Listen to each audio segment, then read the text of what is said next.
വാർത്തകൾ വിശദമായി നോക്കാം. കൊല്ലം തേവലക്കര ബോയ്സ് ഹൈസ്കൂളിൽ ഷോക്കേറ്റ് മരിച്ച വിദ്യാർത്ഥി മിഥുന് വീടൊരുങ്ങുന്നു.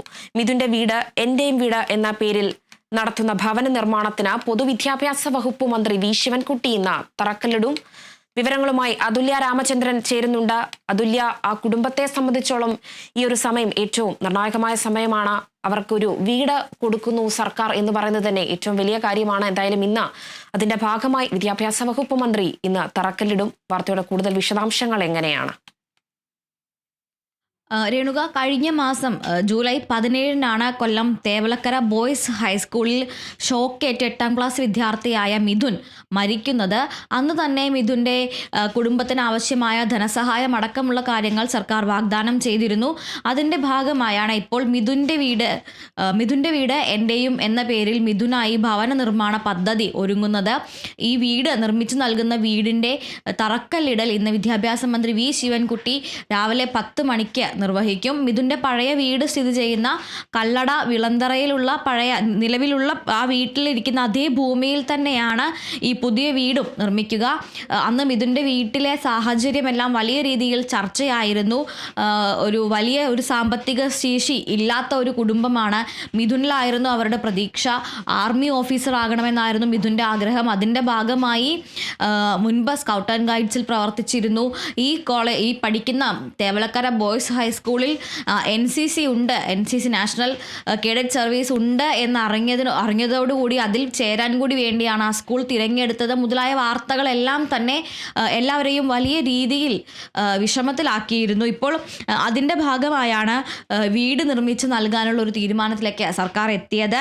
പൊതുവിദ്യാഭ്യാസ വകുപ്പിന് കീഴിലുള്ള Bharat scout and guides program, നമ്മുടെ സ്കൗട്ട് ആൻഡ് ഗൈഡ്സ് എന്ന പേരിൽ എല്ലാ സ്കൂളുകളിലുമുള്ള പദ്ധതിയാണ്. ആ Kerala state Bharat scout and guides എന്ന അവരുടെ കീഴിലാണ്, അല്ലെങ്കിൽ അവരുടെ നേതൃത്വത്തിലാണ് ഇപ്പോൾ ഈ വീട് നിർമ്മിച്ച് നൽകുന്നത്. ഇന്ന് 10 മണിയോടുകൂടിയാണ് ഈ ശിലാസ്ഥാപനം നടക്കുക. മന്ത്രി KN ബാലഗോപാലൻ, അതുപോലെ തന്നെ കോവൂർ കുഞ്ഞുമോൻ MLA, പൊതുവിദ്യാഭ്യാസ ഡയറക്ടർ ഷാനവാസ്, അതുപോലെ തന്നെ സ്കൗട്ട് ആൻഡ് ഗൈഡ്സിൻ്റെ സംസ്ഥാന സെക്രട്ടറി തുടങ്ങിയവരെല്ലാം തന്നെ ഇന്നത്തെ ഈ തറക്കല്ലിടാനുള്ള ചടങ്ങിൽ വിദ്യാഭ്യാസ മന്ത്രിക്കൊപ്പം തന്നെ പങ്കെടുക്കും. അതോടൊപ്പം തന്നെ മിഥുൻ്റെ കുടുംബത്തിലുള്ള ഒരാൾക്ക് ജോലിയും സർക്കാർ വാഗ്ദാനം ചെയ്തിട്ടുണ്ട്. ഇതുവരെ മുഖ്യമന്ത്രിയുടെ ദുരിതാശ്വാസ നിധിയിൽ നിന്ന് 10 ലക്ഷം രൂപയും, അതുപോലെ തന്നെ പൊതുവിദ്യാഭ്യാസ ഡയറക്ടറുടെ അക്കൗണ്ടിൽ നിന്ന് 3 ലക്ഷം രൂപയും, വൈദ്യുതി ബോർഡിൽ നിന്ന് 5 ലക്ഷം രൂപയും, സ്കൂൾ മാനേജ്മെൻറ്റിൽ നിന്ന് 10 ലക്ഷം രൂപയുമായി വിവിധ ഇടങ്ങളിൽ നിന്ന് ധനസഹായം സർക്കാരിൻ്റെയും അതുപോലെ തന്നെ വിവിധ വകുപ്പുകളുടെയും ഭാഗത്ത് നിന്ന് മിഥുൻ്റെ കുടുംബത്തിന് നൽകിയിരുന്നു. ഒരുപക്ഷെ ആ ഒരു കുട്ടിയുടെ മരണത്തിന് ഇതൊന്നും തന്നെ പകരമാകുന്നില്ല എങ്കിൽ പോലും നിലവിൽ മിഥുൻ്റെ കുടുംബത്തെ സംബന്ധിച്ചിടത്തോളം അടച്ചുറപ്പുള്ള ഒരു വീട് എന്ന് പറയുന്നത് വലിയൊരു കാര്യം തന്നെയാണ്.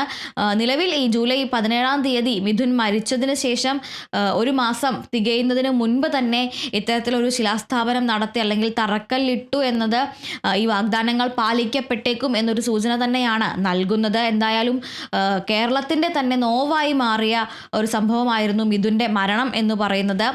അതിൽ ഇപ്പോൾ നിലവിൽ ആ കുടുംബത്തിന് ആവശ്യമായ സഹായങ്ങൾ ചെയ്തു നൽകും എന്നാണ് സർക്കാരും അതുപോലെ തന്നെ സ്കൂൾ മാനേജ്മെൻറ്റും വൈദ്യുതി വകുപ്പും എല്ലാം അറിയിച്ചിരുന്നത്.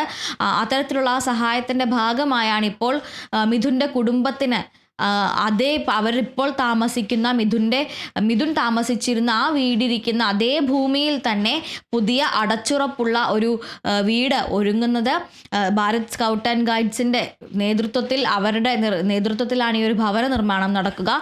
ഇന്ന് രാവിലെ 10 മണിക്ക് വിദ്യാഭ്യാസ മന്ത്രി വി ശിവൻകുട്ടിയാണ് തറക്കല്ലിടൽ നിർവഹിക്കുക.